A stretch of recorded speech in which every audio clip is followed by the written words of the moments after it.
Assalamualaikum warahmatullahi wabarakatuh. Nama saya Serly, NIM D2019-5028. Di sini saya akan menjelaskan tentang hukum perkembangan. Hukum perkembangan adalah kaidah fundamental tentang realitas kehidupan anak-anak atau manusia yang telah disepakati kebenarannya oleh para ahli. Hukum perkembangan berbeda dengan hukum-hukum yang lainnya yang dikenal dengan ilmu eksakta. Hukum perkembangan yang telah dikenal dalam dunia psikologi pendidikan ada 8.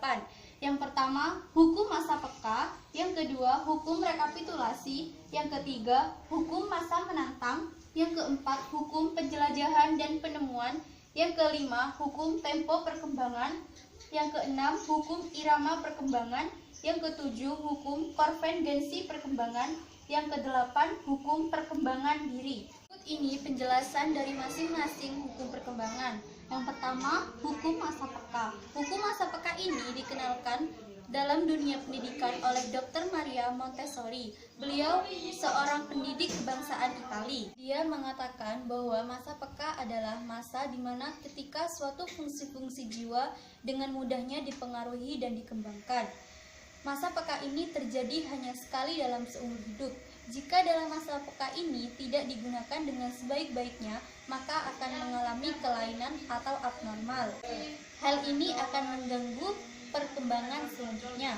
Yang nomor 2, hukum rekapitulasi. Hukum rekapitulasi ini pertama dikenalkan oleh Haeckel, seorang sarjana biologi asal Jerman. Haeckel mengatakan dalam hukum rekapitulasi yaitu otogenesis adalah perkembangan individu, sedangkan filogenesis adalah kehidupan nenek moyang suatu bangsa. Rekapitulasi ini adalah suatu ringkasan atau pengulangan suatu kehidupan tertentu, misalnya manusia yang berlangsung sangat lambat dalam waktu berabad-abad. Selanjutnya, hukum masa menantang. Penyelidikan dalam ilmu psikologi perkembangan anak menunjukkan bahwa perkembangan jiwa anak tidaklah berlangsung secara tenang dan teratur. Hal ini biasanya terjadi pada usia 14-17 tahun. Adanya kenakalan dan sikap menantang pada orang tua sehingga dinamakan dengan masa menantang. Selanjutnya, hukum penjelajahan dan penemuan. Sesuai dengan istilahnya yaitu eksploratif yang berarti penjelajahan. Hukum masa eksploratif dipelopori oleh seorang ahli dari Belanda yang bernama Levenger, berpandangan bahwa perkembangan individu itu merupakan suatu proses yang berlangsung sebagai suatu penjelajahan dan penemuan dan individu yang bersangkutan. Selanjutnya, hukum tempo perkembangan. Hukum ini memberikan pola bahwa setiap anak mempunyai masa atau waktu tertentu untuk mengembangkan suatu kemampuan. Demikian halnya setiap fungsi jiwa mempunyai ukuran waktu tertentu untuk berkembang. Dengan demikian, wajar jika anak membutuhkan waktu tertentu untuk perkembangannya. Sama halnya bahwa tiap anak mempunyai tempo kecepatan dalam perkembangannya. Ada anak yang perkembangannya lebih cepat dari anak lainnya. Ada pula yang berjalan lebih lambat. Dari lingkungan memiliki pengaruh yang sangat kecil dan berlaku untuk sementara waktu. Hukum irama perkembangan. Pada umur 3-5 tahun, seorang anak biasanya mengalami irama goncangan, sehingga sukar diatur, suka membangkang, tetapi setelah itu anak bisa tenang kembali. Ada kalanya anak mengalami kemunduran, ada kalanya kemajuan di bidang-bidang tertentu. Hukum ini berlaku untuk setiap orang, baik perkembangan jasmani dan rohani. Kategori irama perkembangan. Yang pertama, peserta didik yang tidak menunjukkan perkembangan yang cepat ataupun lambat, melainkan perkembangannya berlangsung mendatar dan maju secara bertahap.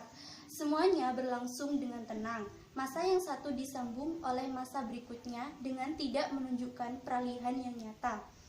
Yang kedua, peserta didik yang pada waktu kecilnya cepat berkembang, namun sesudah besarnya kecepatannya semakin menurun, sehingga akhirnya berhenti sama sekali. Yang ketiga, peserta didik yang pada waktu kecilnya lambat laju perkembangannya, namun semakin besar semakin bertambah cepat kemajuannya. Selanjutnya, hukum konvergensi perkembangan. Pada dasarnya, perkembangan pada manusia tidak hanya dipengaruhi oleh pembawaan sejak lahir, namun juga dipengaruhi oleh lingkungan, pengalaman, dan pendidikan. Aliran ini menggabungkan arti penting hereditas dan lingkungan sebagai faktor yang mempengaruhi perkembangan pada manusia. Tokoh utama dalam hukum konvergensi perkembangan adalah Louis Stern, seorang filsuf sekaligus psikolog asal Jerman. Hukum perkembangan diri. Setiap manusia pada dasarnya pasti memiliki hasrat atau dorongan untuk mempertahankan diri. Dari sikap mempertahankan diri tersebut, selanjutnya akan mengembangkan diri. Misalnya seorang siswa ketika mengikuti ujian akhir sekolah mendapatkan nilai yang sangat memuaskan. Mereka akan mempertahankan diri untuk mempertahankan nilainya agar tidak tersaingi oleh teman-temannya. Sekian, terima kasih. Wassalamualaikum warahmatullahi wabarakatuh.